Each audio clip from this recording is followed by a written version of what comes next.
Good afternoon and welcome. We're going to be talking about the surgical management of pediatric spasticity and dystonia. My name is Manish Shah. I'm an assistant professor of pediatric neurosurgery at the University of Texas at Houston, Children's Memorial Hermann, Mission Neuroscience, and MD Anderson. Welcome. A brief overview of the talk, a little introduction about what we do, our comprehensive spasticity team here at Children's Memorial Hermann. I'm going to talk specifically today mostly about cerebral palsy, CP, and specifically spasticity that arises from CP. We'll talk about the spasticity, we'll talk about the treatment options, and we'll talk about intrathecal baclofen and specifically selective dorsal rhizotomy, the Park procedure, including its indications, what patients are going to benefit the most from it, a description of the treatment, and a video of a patient preoperatively and after the operation showing the progression of how well somebody can do from this operation. After that, we'll switch gears and we'll talk a little bit about dystonia, its treatments, specifically botulinum toxin injection and more in depth, deep brain stimulation, the target of the globus pallidus. And after that, we'll address any questions. Give you our contact information if you have further questions. So a little bit about me. My name is Manish Shah. I trained at Princeton and Vanderbilt, and I did my neurosurgery residency at WashU in St. Louis, and I was the Park Fellow at St. Louis Children's. Dr. Park is one of the international pioneers in the treatment of spasticity in children. We're going to talk a lot about the procedure that we do here at UT Children's Memorial. This is Children's Memorial Hermann. We have a comprehensive spasticity team that includes multiple doctors and physical and occupational therapists and a lot of really wonderful coordinators who take a team approach to the treatment of spasticity and movement disorders in children. Dr. Stockor and Vasquez are key partners in this mission. We're located in the very wonderful locale of Houston, Texas. So we'll go on and we'll talk about cerebral palsy a little bit. CP affects about 1.5 to 3 in 1,000 births worldwide. So that's about 1 in 500. It's a pretty prevalent disease. The cause is unknown of CP. But some of the risk factors that we know that can lead to CP in a baby are prematurity, intraventricular hemorrhage, which is bleeding in the fluid-filled spaces of the brain, and low birth weight. Now CP has different forms. The vast majority of patients with CP have spasticity. Not all of them are just spastic CP. They often have spasticity by itself, but some of the other babies will have spasticity in addition to other forms of cerebral palsy. Spasticity is when your child has an increase of the tone of the muscles anywhere in the extremities or the trunk. Dyskinetic CP is the middle kind of CP where there's a variation in the tone, either dystonia or chorioathetoid hyperkinetic CP where there's writhing. There's ataxic CP where the overall tone in the muscles is decreased. And finally, there's mixed CP in which there are features of all of the preceding varieties of CP. So today we're going to focus really on the treatment of spastic cerebral palsy. So let's talk about spasticity. What is it? Turns out spasticity is an abnormal imbalance between two different forces of the nervous system. There are excitatory signals that the nervous system sends to the muscles and inhibitory signals that the nervous system sends to the muscles. This is why your child's muscles are rigid and very high in tone. And so we have a little diagram here that explains it. So imagine excitation and inhibition as a seesaw. Normally, excitation and inhibition are in a nice balance, and so you can contract your muscles and relax them by willpower. In spasticity, the excitation is much heavier than the inhibition. And so what that leads to is that both the agonist and the antagonist muscles contract at the same time. So if any of you have ever done an isometric exercise, you're holding a plank or trying to do a push-up and you're kind of halfway up and you're flexing both sets of muscles that are moving the joint, both flexing and extending the joint. Imagine doing this in a very tough situation, and you get some idea of what spasticity is. Your muscles are really high in tone and rigid around this joint. So you have both your agonist and your antagonist muscles contracting at the same time. So what are the treatments for spasticity? We have some oral medications that we can give. Botulinum toxin, Botox as it's commonly known, can be injected into certain muscle groups. We can take one of those medications, baclofen, and actually pump it into the spinal canal so that it bathes the spinal cord. And finally, what we're going to focus on today, we have selective dorsal rhizotomy, which is an excellent treatment for children with spastic diplegia, hemiplegia. So go a little bit into the oral medications.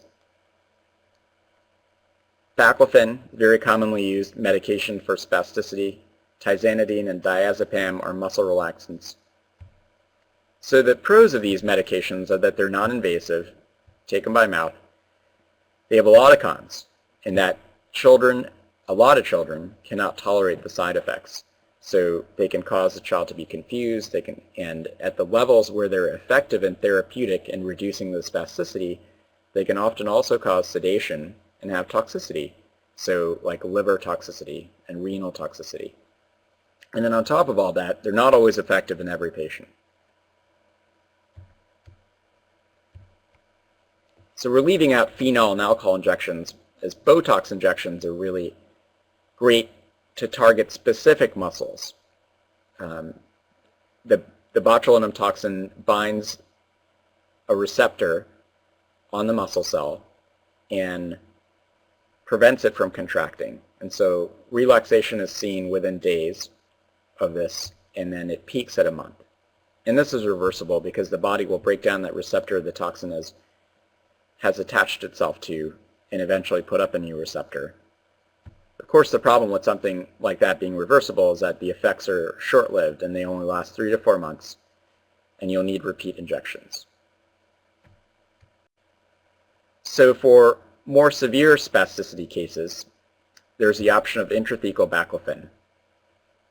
This is a good procedure for patients who are spastic quadriplegics, who have very severe spasticity, are wheelchair-bound, and have little hope of being independent ambulators. So both their arms and legs are involved. They potentially have already had multiple orthopedic procedures where the muscles have been released to the point where if all the spasticity were taken away, it would be very challenging for them to be able to use them. There's no effective treatment once the muscle has been released for it to become tense again. They have poor trunk control, which would make it very challenging for them to become independent ambulators. So this therapy, intrathecal baclofen, is pretty good for these patients. This is a schematic of what an intrathecal baclofen pump looks like.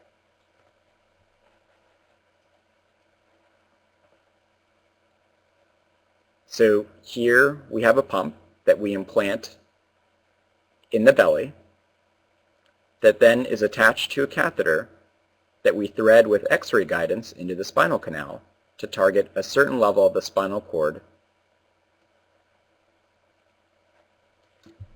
When we do this, we can directly infuse a very small quantity of baclofen directly to the neurons that are involved in that excitation and inhibition, the balance, to help favor the balance towards inhibition to reduce the spasticity.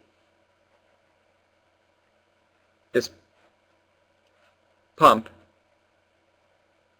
right over here is programmable, so doctors can adjust the level of baclofen that the patient receives up and down to ensure the appropriate dosing. However, as you can imagine, because it's programmable, it has a battery and eventually will need to be replaced. So what are the pros and cons of intrathecal baclofen therapy? It's reversible. If it doesn't work, we can always take the pump out. And it's a good treatment option for spastic quadriplegics who are wheelchair-bound and very severely disabled. It really helps in caring for these patients, and it really helps the caregivers, and it helps the overall quality of life to try and prevent pressure sores and ulcers and terrible contractures that happen from spasticity that's untreated. The cons are that when intrathecal baclofen pumps are placed, you really need very, very frequent monitoring because you have to refill the pump with the medication. You have to make sure that the pump is providing the appropriate dose. You're neither underdosing nor overdosing. And finally, if the pump fails or some technical problem happens, it is a mechanical device, and if the tube blocks or the pump fails, you can have life-threatening baclofen withdrawal syndrome. And so you have to be pretty close and in very good touch with your neurosurgeon and your neurologist and rehabilitation physician to make sure that nothing is going wrong with your pump. So now let's switch gears a little bit and talk about selective dorsal rhizotomy.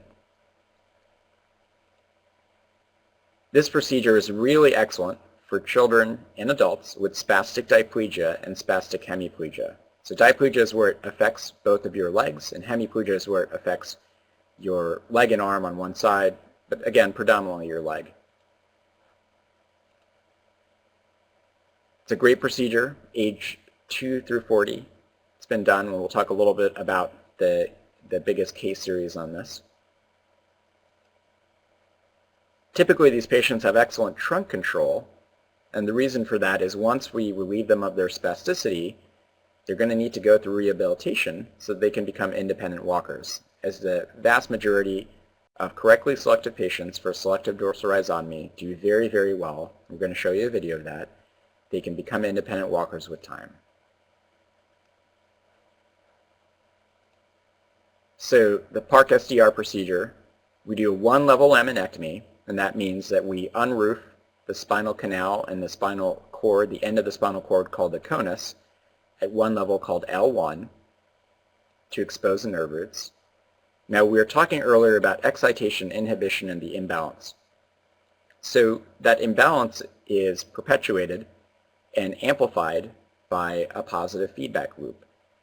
And the dorsal nerve roots coming from the bottom aspect of the spinal cord are the reason for this perpetuated feedback loop. So we can actually test which ones of the dorsal roots are contributing most to the spasticity and cut the majority of those. This surgery takes about 2.5 hours. You spend about 5 days in the hospital, so the first 2.5 days you're going to be flat while we let the spinal sac and the wound heal, and then we're going to slowly mobilize you and have you do therapy.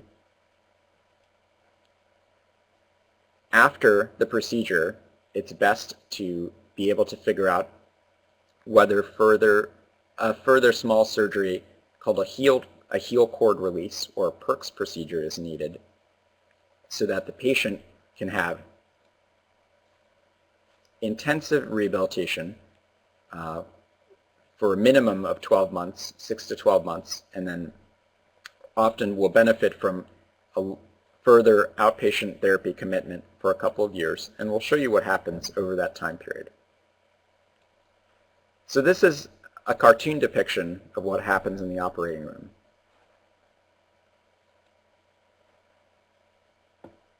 So in the SDR procedure, the first thing we do is we've exposed the spinal canal like this. We use a high-speed drill to take off and unroof this one level at L1 to expose the conus, which is the bottom part of the spinal cord, and all the nerve roots that are coming off of it, which are called the cauda equina. Once we've exposed these roots, we separate the dorsal roots, which are, as you remember, the ones that are really contributing to that feedback loop that's causing that spasticity, from the ventral roots, which are the ones that are supplying the nervous signal to the muscles to contract. Once we've separated the dorsal roots, we individually test them with these probes, find out which ones are the most spastic, and cut those.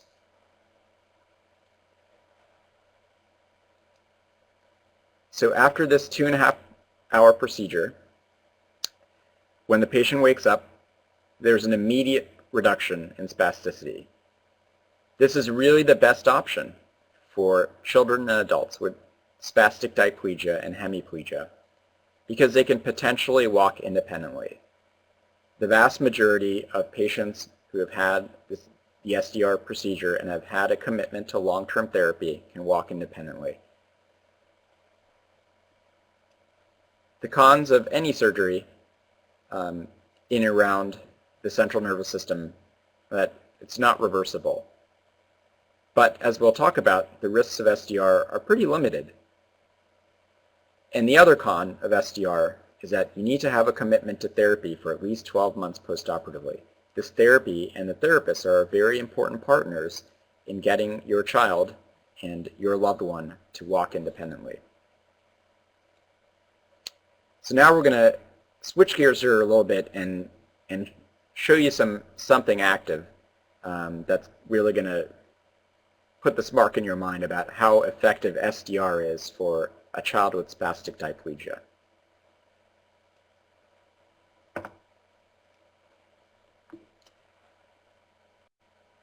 So this is a 3-year-old girl with spastic diplegia, and we have some clips here before and after surgery, and we'll kind of follow her through her journey, through her recovery journey and in therapy 6 months, 18 months, 30 months after her surgery, and show you the difference, and you'll get a really good idea of what happens here.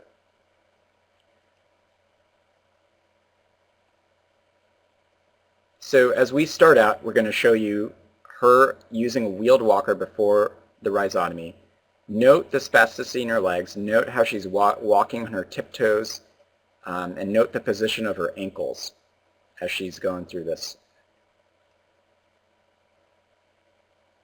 So she's walking on her tiptoes here. There's a lot of spasticity. It's very challenging for her to even make a couple of steps.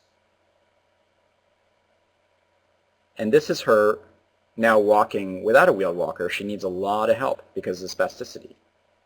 So she's walking in her tiptoes. She's needing help to move forward and backwards.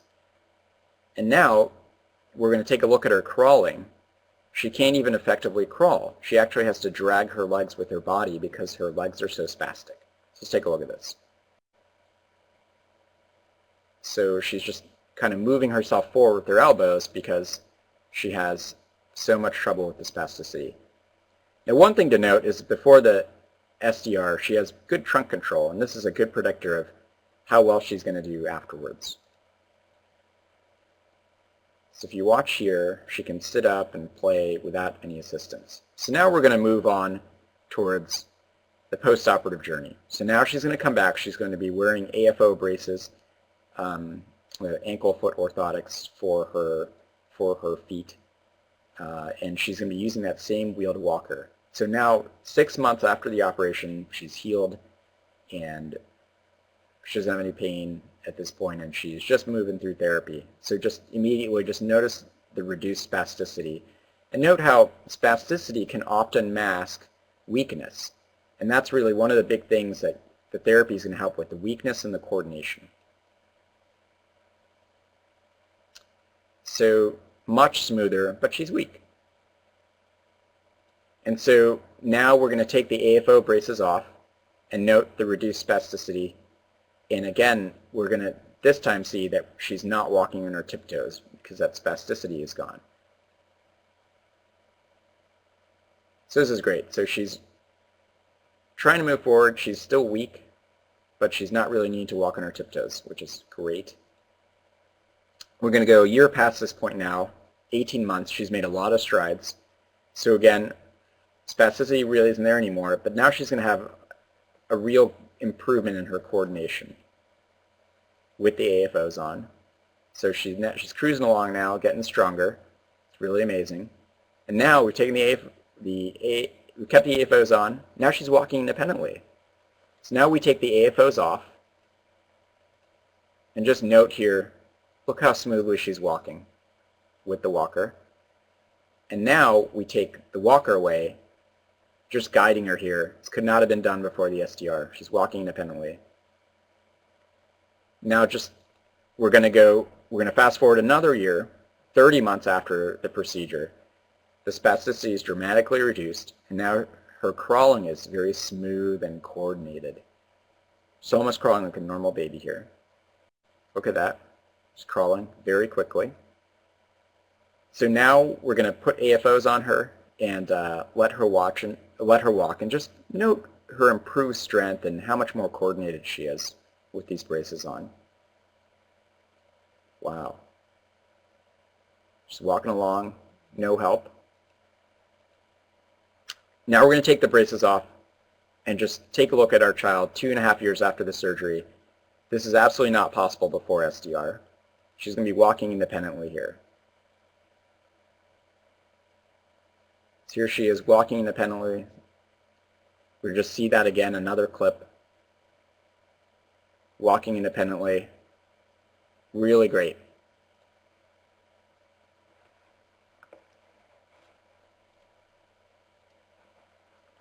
So that is the candidate for Selective.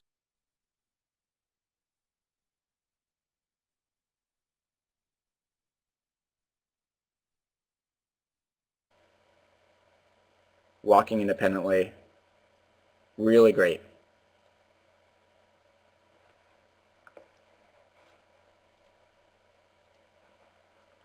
So that is the candidate for selective dorsal rhizotomy. We can really help babies who can barely crawl become independent ambulators. It's a really wonderful thing. Overall, the outcomes in the biggest case series, 2,700 patients have had this procedure. They've had an excellent permanent reduction in spasticity. SDR is the only way to have a permanent reduction in spasticity in the long term. Many of them, the vast majority of them, are independent walkers. And there are very few complications. In this series, just a few had a spinal fluid leak, which is not the end of the world. It can be repaired either just with observation or having to go back and do a very small surgery to repair wherever the leak is coming from. One patient had a spinal fusion. This patient had sway gait. That's something to think about if sway gait is involved. Spinal fusion is another procedure that takes a few hours. This risk is greatly mitigated because we only do a one-level laminectomy, and that's why only one patient needed it out of 2,700. So now we're going to switch gears to dystonia. As we talked about, another one of the movement disorders that we treat in our comprehensive spasticity and movement disorders team here at Children's Memorial. Dystonia is an involuntary twisting set of repetitive movements that are either sustained or intermittent. That's kind of the long definition of it. You could think about it in its most simple form, which is writer's cramp. So pediatric dystonia almost always involves a deep part of the brain called the basal ganglia. There are two parts of the basal ganglia, the globus pallidus and the putamen. There are two different forms of pediatric dystonia. It's a primary form and a secondary form. The primary form sometimes has a genetic component, sometimes has an idiopathic component, which means we don't really know what caused it.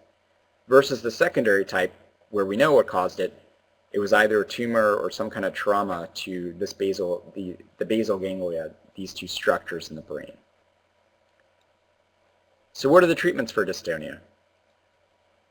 Again, we have botulinum toxin injections, where we target specific muscle groups. We have that intrathecal baclofen pump for secondary dystonia, where the dystonia comes from a lesion that happened in the globus pallidus and the putamen, the basal ganglia. So we can figure out the correct dose and treat really severe secondary dystonia. And we have this really wonderful procedure called deep brain stimulation for primary dystonia. for, again, those children and young adults who have dystonia specifically from either genetic component or an idiopathic cause. I'll talk a little bit about deep brain stimulation. It's kind of like a pacemaker for the brain, except here the electrodes target the globus pallidus, specifically a part of the globus pallidus called the globus pallidus interna. Once we have the electrodes in the right place, we attach them to a generator which sits in the upper chest and supplies the electrical pulse. It's a totally reversible procedure.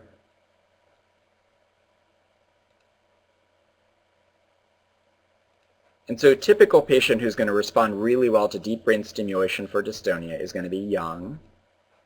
They're going to have that idiopathic or genetic cause that I was talking about, not secondary to trauma. Their dystonia is specifically going to involve their arms or their legs more than their trunk. It's called appendicular dystonia. And the dystonia, or the movement disorder, is going to occur when they're moving their arms or their legs, and it's not just fixed when they're resting.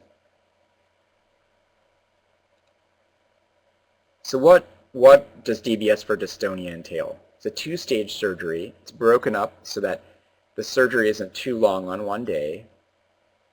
Stage 1, we put a frame, a special titanium frame called the Lexel frame on the patient's head, and we get an MRI with this frame on to target the globus pallidus interna. Once we have our target and we use a special computer system to target this spot, we place a microelectrode, and we often have the patient awake to be able to test whether the electrode is in the right place. And we also do electrophysiological testing to make sure the electrode is in the right place. The comprehensive team is involved, both the neurologist and the neurosurgeon, ensure that the microelectrode is in the right place. Once we're sure that we can test stimulate, once we're sure that this is the right place, we take the microelectrode out and we place the deep brain stimulating electrode. It's a little bigger.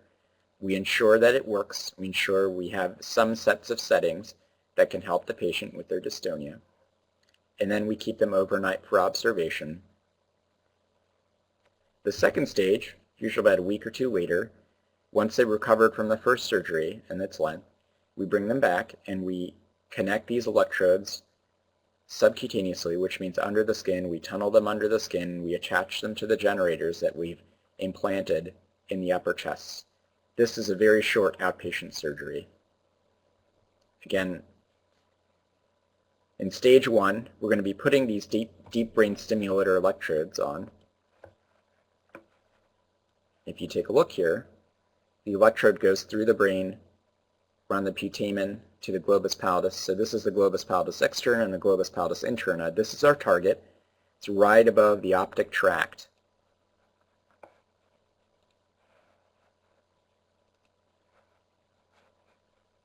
This is the frame that we're talking about, the Lexel titanium frame. The patient gets this put on them, has the MRI, and then once we're done with the MRI, we attach this arc that allows us to drill a hole through the skull and place the microelectrode and then the DBS electrode with perfect precision. Once that is done, the testing is done, and we've confirmed that the deep brain stimulator electrode is working, we proceed on to stage 2. And this is still a part of stage 1. This is our special computer system that we use to target the GPI. So in stage 2, it's an outpatient surgery. We implant the generators, and then slowly over time we ramp up the pulse generator settings to get things to work and help cure the dystonia. So that's what we have today for the management of pediatric spasticity and dystonia. I'd like to thank all of you for coming. Really like to thank our wonderful comprehensive team here in spasticity and movement disorders. It's a wonderful team composed of multiple physicians, therapists, coordinators, and we take care of the whole patient. Very excited to have that here at Children's Memorial Hermann. It's one of the few places in the world that has that. I'd like to thank the Pediatric Neurosurgery Division at UT and the Pediatric Neurosurgery Division at St. Louis Children's Hospital.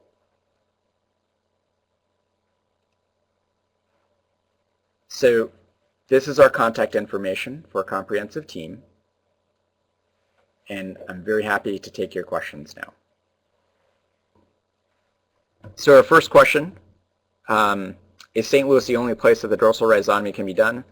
No, it turns out that the selective dorsal rhizotomy is exactly what we perform here, the one-level selective dorsal rhizotomy. And we'd be very happy to evaluate your child at our clinic. You're welcome to call our clinic 832-325-7234. We have another excellent question here. Is SDR only recommended for children with symptoms as severe as the child in the video? No. SDR is really the only permanent way to reduce spasticity. So we're very happy to evaluate your child or your patient for the severity of their symptoms and see if rhizotomy would be the way to go. Another great question, how long does it take for the spasticity to go away after the procedure? Because we're cutting those dorsal roots in the SDR, the spasticity immediately goes away. And this is the only way, again, to have permanent reduction in spasticity. Because of the long-term follow-up that exists for this very large case series, 2,700 patients, the reduction is permanent and excellent. Another great question here, is there an age limit or a weight limit? So ages 2 through 40, no real weight limit.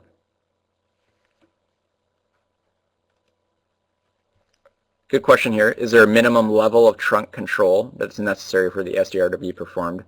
So this is the kind of thing that's a little subjective, and it's a lot easier to say once we see the patient in clinic. Another excellent question, if your child has therapists set up and the SDR procedure is done on her, would we work with her current therapist? Absolutely. We'd be very, very happy to coordinate care. As I said, we have a really wonderful comprehensive team here, which includes physical therapists, occupational therapists, and care coordinators. And we have a protocol for outpatient therapy where the child can go to their current therapist that they already have a relationship with and they feel comfortable with to do this. So another great question here, does SDR work for any type of CP, regardless of its complexity?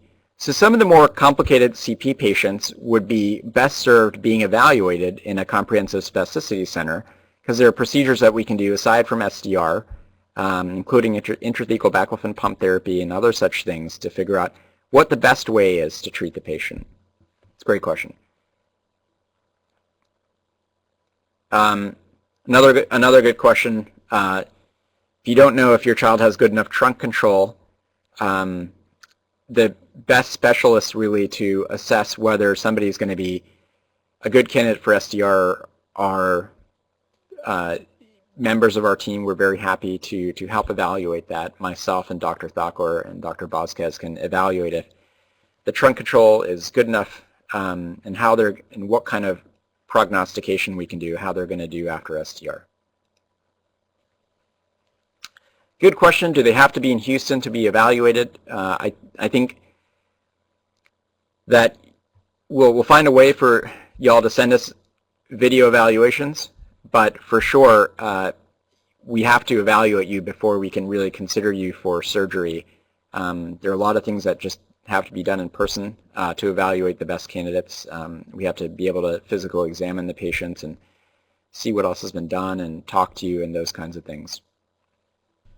If medical or physical therapies aren't working, is the patient a candidate for the SDR? It's a really great question. The answer is yes. And we would love to have you come down and be evaluated to figure that out. Even if SDR isn't the perfect therapy, there may be things that we can augment. We may be able to augment your medical or physical therapy regimen or perhaps a pump. Any of these things are options for you. This is a really high-level, excellent question as well. Is dorsal rhizotomy ever indicated for the improvement or the amelioration of arm function? Turns out there's a lot of data recently that shows that in addition to helping permanently reducing the spasticity in the lower extremities, even though we're operating around the conus and we're really focusing on these lower extremities, L2 through S2 dorsal nerve roots, there's a significant improvement in upper extremity spasticity as well. And so there's some spastic quadriplegics or quadriparetics who are going to benefit from dorsal rhizotomy. And really the best way to figure that out is to be evaluated. Good question here. How long does it take to note the first signs of improvement? So the spasticity is immediately and permanently reduced postoperatively. Right after the operation, post-op day 0, post-op day 1, we could see a reduction in the spasticity, and by post-op day 3, we're able to get them out of bed and go to therapy. Post-op day 4 and 5, they're already participating in therapy. So it's a great question right away. Here's another question. In the SDR procedure, how are the nerve endings tested? So we're going to go back here to this diagram.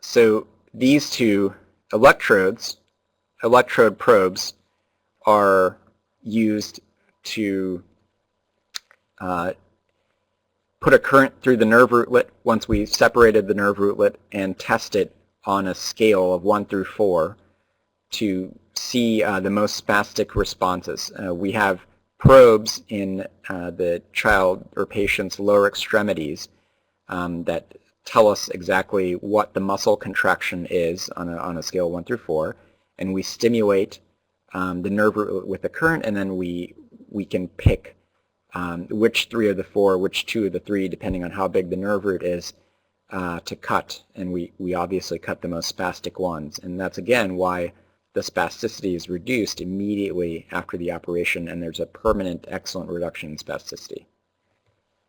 Great question.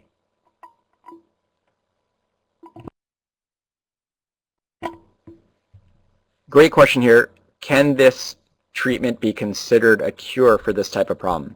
So this is why I was talking earlier about evaluations and subsets of patients. So that's a really great question. So let's go to the slide where we talk about the case series here. Selective dorsal rhizotomy outcomes.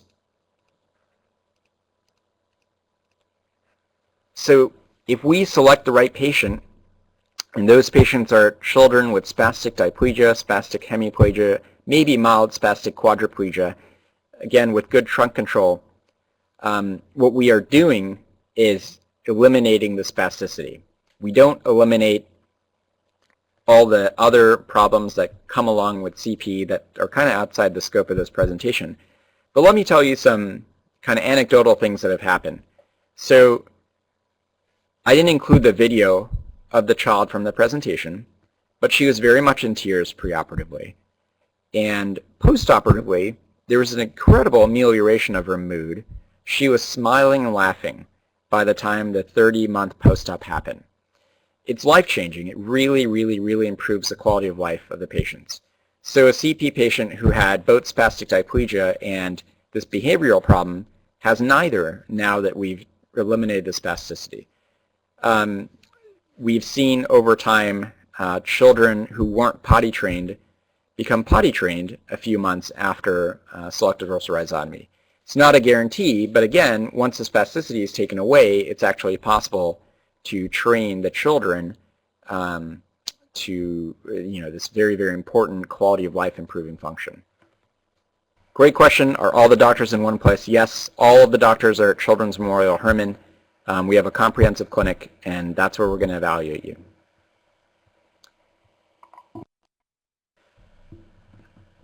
So, great question coming to us. Is there a permanent reduction in spasticity? What are the long-term outcomes from this particular one-level dorsal rhizotomy? Is it just a head? Is this procedure really the best in the world for this condition? And the answer is yes. There are very few things that we do in neurosurgery specifically, but just in surgery in general, that have such a great outcome as selective dorsal rhizotomy for children with spastic diplegia and hemiplegia. So the case series of 2,700 surgeries of any one kind is challenging to accumulate, but it really is really great. It is a very advanced, very well-tested and time-tested technique that works really well. Another question here, will you need x-rays done for the preliminary evaluation? Yes, an MRI of the brain, the spine, and hip x-rays are valuable in the preoperative evaluation. It's very likely your child or patient has already had a lot of these things done, especially in this day and age, and we can just get copies of the outside ones, figure out what else needs to be done. As there are a lot of comorbid conditions like hip subluxation that we can figure out if they're going to happen, or what else they're going to need done.